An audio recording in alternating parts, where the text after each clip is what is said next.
I'm Justin Davis, and this is Drone Camps RC.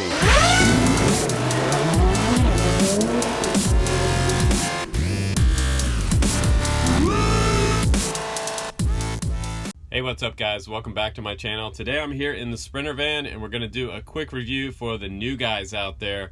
I'm on the road today with BetaFPV's new Advanced RTF kit. It's available now. You can check out the link below, but the biggest thing about this video is that this is specifically for people just getting into the hobby. It is an all-in-one kit that you can buy for around $100 that includes everything. A little tiny whoop, a BetaFPV version with a 65mm frame. It is a 1S type of FPV race quad. I wouldn't really call it a race quad. It's more of an indoor-outdoor style FPV quad that will give you video back to your goggles. And I'm going to show you the goggles that come along with it. It's a pretty good kit for anybody that's just getting into FPV, or if you just want something to cruise around your house or around the $100 price point that has everything ready to go. And I think it's actually pretty cool that BetaFPV decided to do an RTF bundle, because so far it's been all bind and flies and you've had to have your own radio. So they offer two different versions of this one. A smaller, tiny little transmitter for around the $100 price point, also includes goggles. And then they have the advanced kit, which I think is a little bit nicer. It has a radio on here that you can actually bind up to just about any FrSky receiver that will handle D8 mode. And this transmitter is supporting D8. It has multiple buttons on it for flight modes, disarm switch, arm switch, throttle, and roll and pitch control on the left and right side of the sticks. But I'm going to show you everything that's included in this box. We're going to go through it. We're going to talk about some of the specs on it, but most importantly, I'm going to show you how much fun you can have on 1S and brushed motors. So like I said before on the channel, you can really slow down the brushed motor versions of these quads. You can fly places that you normally couldn't fly with more precision with brushed motors versus brushless. The brushless motors are just a little bit faster and a little bit harder for the beginners to control. And you know, brushless motors are great, but you really don't have to start out with those to begin with in the hobby. So if you're just getting into FPV, I think this is one of the most perfect bundles out there to get started with, and it's actually a lot of fun to fly. So let's go ahead and let me show you what's in the box, what's included with this advanced kit version, and after that we'll go out and do some flying and have some fun with it. And I'll show you what FPV is all about. Please do, by the way, share this with the community, because this is something, a beginner kit that can get the next guy into the hobby, and that's what we're all about on the Drone Camps channel, helping the next guy out and passing it forward. So let's go ahead and do some unboxing, and let me show you what's included in the kit. So this is what the box looks like that you'll get in the mail. It includes everything in this box that you need to fly. I did get it from our friends over at Race Day Quads. You can check them out at the link below. I'll share a link to both the advanced kit and the basic kit. Like I said, the basic one has the smaller transmitter, which I'm not a real huge fan of, but I like this one because it has a little larger feel. It's about the size of like a PS4 controller, a PlayStation 4 controller. You also get a pair of goggles in there, the 65mm whoop, and you get one battery, and you also do get some type of little mini charger and this really cool little battery checker, because you want to make sure that your voltage is always fairly consistent with your batteries. Otherwise you have an issue, you can have a fire in your house. And by the way, new guys, you never want to leave these unattended while charging. Don't put your batteries on the charger and just go get a sandwich at the store. I've been talking about recently that I wanted to clean up my tool bag. I got this sort of last year. It's kind of a back to school special over at Walgreens. It was like 99 cents for that little bag, but I'm always digging through here and I have a lot of my stuff really unorganized. So I asked these guys to send me their toolkit, which fits pretty much everything that I need in here for a day out doing FPV. And this is great because this cleans up everything for me. I've got my TS100 iron in here. This is a portable sort of soldering iron for any type of bench repairs out in the field. This is probably the most popular iron in the hobby. So I will try to put a link down below for one of these. Absolutely spend the money on one of these. You can get them for around $50, I believe. It also comes with this cable. It has an XT60 connector on it. And all of this fits in here, which is cool. I have my needle nose pliers, which I use quite a bit, a pair of snips, a pair of scissors, and this pretty much has everything that my larger bag that I carry, my day bag, along with me as well. So I also have a prop nut tool right here for taking props on and off of 5-inch quads if you get those later. if you're new and getting into the hobby. And it comes with a variety of different drivers as well. You've got some hex drivers in here. They have one bundle that has I believe a flathead screwdriver along with it, and there's another hex there, and then this one is a Phillips. So a couple of different popular varieties of hex, and then 2 different screwdrivers there as well. And I'm able to fit my traditional driver in here with extra drivers right there for hex bits. So kind of nice, and I can close that up, and it's a lot more organized than my other kind of sort of tool bag that I have going there. Tool bag, right? I'm going to recommend that you guys use one of these larger chargers. In this kit, you do get this battery. It's a 1S 260 milliamp battery. This should get you about 3.5 minutes flight time on this quad. The cool thing about these chargers is you can power it with a 3S or a 4S battery. I've got a 3S 4000 sitting there, and it shows me my current battery voltage. It was 11.9 volt, and it shows me each individual voltage rate. When it's done charging, the light will go out just like that. That's really simple. When you're charging, it'll show you a solid green light. So this battery is ready to go. We're going to put this in the Whoop, and we're going to see how long we actually do get. We'll see if we actually get 3 minutes, 3.5 minutes like they claim. On the back, it says that we have the 65 millimeter wheelbase, 25 grams without the battery. The flight controller is the BetaFlight brushed flight controller. You will see in BetaFlight that it does say brushed for the ESC settings. Pretty important. It's not D-shot like on a lot of brushless motors. It's just not the same type of ESC. We have the 7 by 16 millimeter 17,500 kV brushed motors. Those are super hopped up for brushed motors, and like I was saying before, it's FrSky D8 protocol. We have the camera and VTX on board. It's an AIO, which means everything all in one. 25 milliwatt, 40 channels, and then there's our flight time at the bottom, 3 minutes 30 seconds. They've got some support here at their website, and everything inside, spare parts and accessories, and where it was made in Shenzhen. So let's go ahead and open up the box, and I'll show you what comes included in it. We have the mini FPV goggles user manual right here, which is cool, and there's our diversity goggles. It has an internal battery, so you don't have to worry about charging anything external, taking care of that. It has a charge port, USB charge port right up here. You have your power button here. Also for searching menus, when you do power them up, you have your auto search button right here to find your FPV channel, and band right here, and channel up and down, back and forth right there. You should have 8 channels on each band. So if you long press band right here, it's actually going to change your band. If you change it on your quad, or you need to change bands, or if you're flying with someone else, you can do that. So pretty cool. It has 40 channels. You also have a battery indicator light right here, and you have your dipole antennas, which you can upgrade these if you want to, but honestly, for doing some proximity flying, you won't really need to. You also have an AV port right there, and they are actually quite bright. Just long press this button right here to turn them on. You'll see that light start blinking there. And now we have some video inside here, and right now the quad's not on, but I will turn it on. Just want to show you inside the goggles. And it shows on the left hand, the top of the screen, it says A1. I'm on band A on channel 1, and I have my battery, my internal battery goggles amount right there on the right hand side.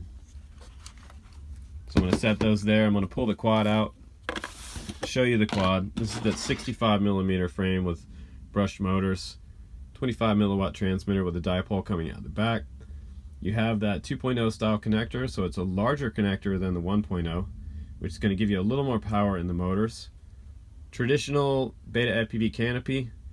And one thing you have to know about these camera lenses is that they're actually quite a large field of view on the front, so you don't need a whole lot of tilt with these cameras. They did put a little bit of tilt, but honestly you don't need much more than that.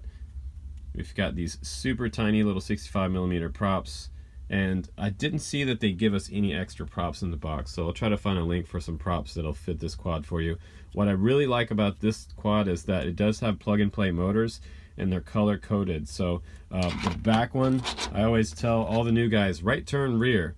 So it looks like they do have a traditional quad setup for the way your props go on and off. The back right should turn to the right, and then directly diagonal from that, this one turns right, front right turns left, and the back left turns to the left.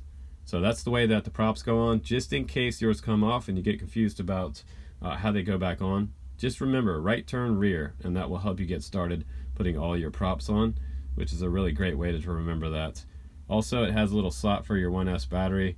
It has two buttons here. One is for changing your channels and bands on the actual video transmitter, because this transmitter is all incorporated down into the flight controller here and wired up through it. It does not have smart audio on it, however, but it also has a boot button there as well. If you hold down this boot button, you can actually reflash this to a later version, or the latest version of Betaflight, which is kind of cool. But it actually came with Betaflight 3.5.0 in here, which is fairly recent for this product, but it did just come out, so I would expect that it would have a newer version of Betaflight, which is going to make it fly really great. Now, also in the box, you get this BetaFPV charger. It's BetaFPV branded. It's for LiHV batteries. LiHV is going to charge a higher voltage percentage into your battery, so 4.35%, 4.35 volts is going to go into your LiPo. So if you have a regular LiPo, make sure that you don't charge it on this HV charger, because this HV charger will charge it up to 4.35 volts, and it doesn't appear that it has any way to change it to charge a normal LiPo. Normal LiPo is going to be 4.2 volts. If you charge a normal LiPo at the HV current all the way up to 3.5, it might actually start to swell your battery and cause a huge problem, especially if it's a larger battery than a 1S. Also in the box, you get this BetaFPV info card, and this is the link to your QR code that's going to bring you to the manual for this kit, and all the manuals available on BetaFPV's website, which is cool, and their Facebook group, their support email down there. If you have any questions, you can email them, and they should email you back. This is your accessories bag for your goggles. You've got some video in and out cables and a USB charger for Android. It's going to work with any Android cable will actually charge these goggles, which is cool. So if you lose that one, no big deal. And this is actually really cool. This is a little battery checker for 1S batteries. Isn't this neat? It has the MCPX slot right here. That's that 2.0 connector I was telling you about on this battery. The original one, look how much smaller the 1.0 is versus the newer one that everybody uses. This is just going to give you a little better power and voltage to your motors. Over on the other side, we have JST and Molex. Really, really neat. So all the popular 1S batteries are pretty much covered by this little checker. I wish I had a couple more of those. It's really nice. So let's go ahead and plug this in. I'll show you the display.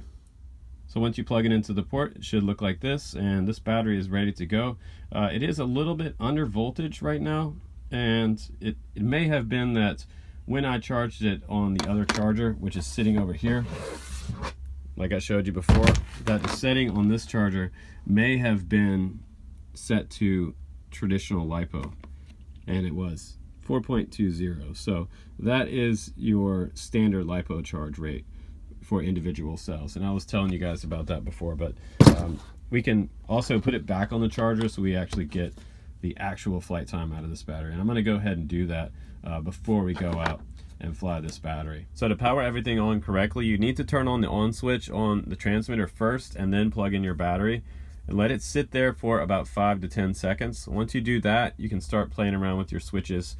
On the left hand side, we have the arm and disarm switch right here. The disarm switch is on the very bottom. The top one is going to be your arm switch. So if we push this top one, watch the LED change to green right there, and you can lift up on your throttle and you'll start to lift off. To disarm it, go ahead and press that bottom button and watch the LED change back to red.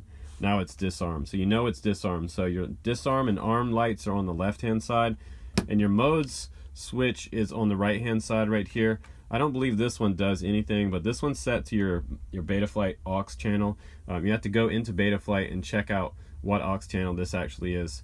It does come with agility mode on here, and that's going to be stability mode only. So you can't fly it in acro when you first get it until you bring it into Betaflight and put acro on there. And acro would be just simply add your horizon mode for your second one. I'll go down to that and I'll show you that. Let's see here. Well, actually, it's the button here that changes the modes. So this top button doesn't do anything. The bottom one does. So that should be your horizon mode. That will be your second position switch down. So right in the middle, and your third one will be free floating in beta flight. You don't have to add a range to add acro in beta flight. So one thing to think about, if you're looking for it, you can't find acro in beta flight, there actually isn't one. It's just that little gold tab will move over to the very end. That will be your third position down right here inside beta flight, and it'll just be kind of free floating there in space. And then I'm going to go back to the green one here, and that's going to be my stability mode for flying. So it's pretty simple to set up and get going. And there is the video screen, and the video actually looks pretty good. You can see my OSD in there. I have RSSI on the top left. Just below that, my battery voltage. In the middle, it says the craft name. And on the right hand side, when you arm the motors, it is set to flight timer 2, which is great because that is only armed and disarmed. Anything else, the flight timer 1 is not very good because it shows you from the time the battery is plugged in. It doesn't give you an actual flight time. So you can kind of see how much flight time you're getting out of your batteries, which is cool. But I think the goggles look pretty good. So let's go ahead now and let's take this outside, do some flying with it. Let me show you some line of sight footage. I'll fly at line of sight for you, and then I'll take you and do some FPV as well. Alright guys, let's do some flying with the new BetaFPV Ready to Fly kit. I can't believe they finally made one. Alright, so to fly it, the first thing you want to do is turn it around facing you from the rear. If you're going to do a line of sight flying with it, learn how to fly line of sight first. I'm always telling the new guys to do that. If you learn how to fly line of sight first, you'll be a way better acro pilot when you finally start learning acro. Just makes everything easier. So I'm going to go ahead and press the arm button, and it's going to go green, and then I can bring up my throttle here. It's a little bit of wind coming off of it. And you don't really need to play around with the trims too much. If it's drifting one way or the other, you're going to counteract that with the sticks. Because when you start messing with trim, the moment you take it outside, everything is going to change because of wind. Just a little bit of wind really affects this little quad. See if we can come back in here. Come back in the van. Little flight test in the van here. But you can see how precise this little guy is. It's crazy precise. And the sticks actually feel really good. A little bit of throttle really changes a lot. So just tiny movements on your sticks. I always taught people to do the same thing when I was teaching them how to learn how to kiteboard. You move the bar a tiny little bit. You control the big power kites with a bar. Similar in the hobby, we're using little sticks, and just a little tiny amount of movement really does change the quad's flying angle of attack a lot. You can see I can get a lot of angle, and I can go pretty fast here. Go way out there and come back. Keeping the quads rear to me in the very beginning of learning how to fly, line of sight is a big benefit to you because everything stays left and right, right and left, forward and back. The moment you turn around and nose in like this, everything switches around. Right is right, left is left, forward is back, and so on.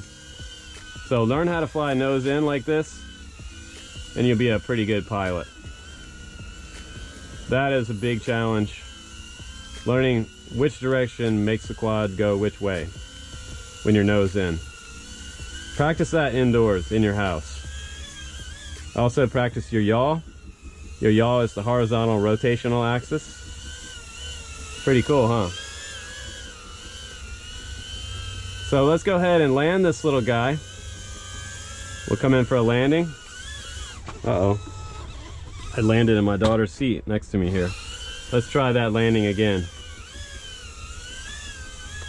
So we'll come in and I'm going to do a nose-in landing here. There's a little bit of ground effect close to the table. Remember, right is left and left is right. So, okay, bring it in for a landing. Oh no. See, it even takes practice for me. Alright guys, now I'm excited because we get to do some FPV and I get to show you all kinds of things with this quad. It is a little tiny 1S 65mm brushed quadcopter with the all-in-one FPV camera on here, and the cool thing about brushed motors is that I can get really precise with it. It's not quite as much power as the brushless motor, and as a beginner, One of the things that you're doing on the sticks when you're first learning how to fly quadcopters, you're really kind of punching on the sticks more than someone that's experienced with. I'm only moving the sticks a very tiny little bit to get this much movement out of the quad. So same thing with the throttle. Throttle management is going to be a big deal when you're first learning how to fly a quadcopter. Just little tiny inputs into the throttle makes a huge change in your elevation for your quad's altitude. So think about that when you're flying it. Little tiny stick movements, and work on those lines. If you see your line coming, try to get through that line just like that, but every once in a while you will hit something. You could probably also put turtle mode on this quad inside Betaflight. Some people have reports of possibly burning them out on ESC because of high rate of RPM needed to flip the quad back over, but it's called recovery mode in Betaflight, so it'll actually let your quad flip back over. And I don't think you could put that on this transmitter. You might be able to add it on one of the 3-position switch, because it does have that 3-position mode switch if you just set it on the same aux channel. But I think it's a very solid flying quad. Right here I'm flying in stability mode, so all I'm really having to do is push that right stick forward and give it a little bit of throttle, and it's off in the direction that I want it to go. It is really like playing with a video, like playing a video game. It's really pretty easy, and it takes some practice, but that's what this is all about. Learning your orientations and learn how to fly a quadcopter for the first time. This is one of the best ways to do it. The parts are cheap, the batteries are cheap. You know, I would say get yourself like 10 or 15 batteries. Get yourself one of those 6-in-1 chargers, and I'll try to find a link to put one of those down below, because the one single charger that comes with it, that's great, but you're going to want to have more batteries because you're going to be flying a bunch. This thing is so fun. The coolest thing about it is that when you're out in the field, once you have that 6-in-1 charger, you can sit there and keep your batteries in rotation. You can fly for a couple hours or on your lunch break, which is kind of a nice thing. You can keep those batteries going. But now I'm testing out the speed, racing this little truck here as he's coming around the parking lot, and I am full stick forward right here. And that's about as fast as this quad will go, which I think is decently fast for how small it is. Something that weighs around 28 grams. It's cool because it's not a super loud quad. I can fly it around this little parking lot and around the park. I don't go near people with it because I don't want to annoy people, but I'm still able to have fun out there without really bothering anybody else with something so small. The kids were coming out and checking it out. They thought it was really cool. They wanted to chase it. Mom said no. Back around the van and back over and back around, and let's go through one more time. Nice. Out here by the dog park, and I was noticing that it does have a pretty good transition from light to dark when I'm going inside and outside my van. If you look at that, it handles it pretty fast for one of these AIO cameras. It's not as good as something like a Cadex Turtle Cam or the Rattel, but it actually is a pretty decent camera. And on 25 milliwatt, I'm actually surprised at how much range I can get away with this video transmitter. And I never fail-safed this entire time, even still sitting in my van. So super cool product. I think they have an easy winner with this one. Video is just about over, but I want to talk about some things about this particular quad, maybe some pros and cons of this quad. You can fly it in acro. If you're looking for an acro trainer, that is one of the pros about this one. If you want to learn how to fly acro, you can do it. Another pro about this one is the frame on here is the frame that everyone buys to upgrade their other whoops out there. Mobulus 7, the original frame, everybody was buying this frame because it's ultra durable. It's that polycarbonate, and it has a little bit of flex to it, but in all my flight tests in everything BetaFPV, I've never broken one of these frames or any of the strut supports for the prop guards. So once one of these break, it starts to have a lot of vibration in the camera and changes the way that the quad flies.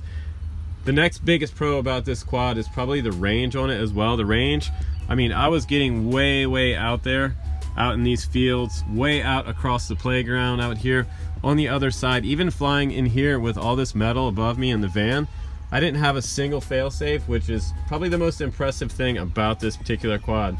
Tons of range on this transmitter. If you want the transmitter that's going to have the maximum range on it, it's going to be this one. And using diversity goggle antennas on here, even with 25 milliwatt, I was getting way out there, way down the parking lot over here with not a lot of breakup, even though I was inside the van as well. So a lot of RF noise in here and signal blocking from all this metal. So that's actually pretty decent for such a small quad. But anyway, guys, this is my review.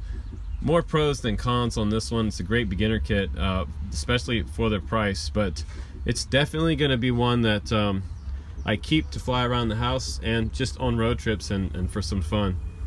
Fairly durable frame, and you can actually get TPU mod canopy tops for these to make it ultra indestructible as well. So I'll try to put all the links down below for you guys to check these out. Share this video please with the beginner FPV community, because this is going to be one of the most solid bets for 2019. Anybody just getting into the hobby, this is a super easy way to get into it and actually have some fun without a whole lot of heartache, because you don't have to use your computer to get this one up and flying. It already has Betaflight on here, no computer or laptop needed, and it does have a USB port for that later on the bottom when you decide you want to jump into Betaflight. You can check out all my tutorials on my YouTube channel. I have some Betaflight for Dummies video. It's kind of a play on the old school books, like you know, riding a bike for dummies, etc. But it's all there for you on this channel. Please do click subscribe and become a Patreon too if you want to get in on those giveaways. In the month of April, I'm giving away a Cinewhoop from iFlight. Super awesome little 2 to 3S quad that records 1080p HD video and does full acro, Betaflight, and all that cool stuff. But anyway, guys, this is the end of the review, and I'm going to give it 4.8 stars for a pretty nice release from BetaFPV. So congrats to BetaFPV. You can check out their link down below and pick up the advanced or the basic version. I'm Justin Davis, guys. Take care, and I'll see you on the next one.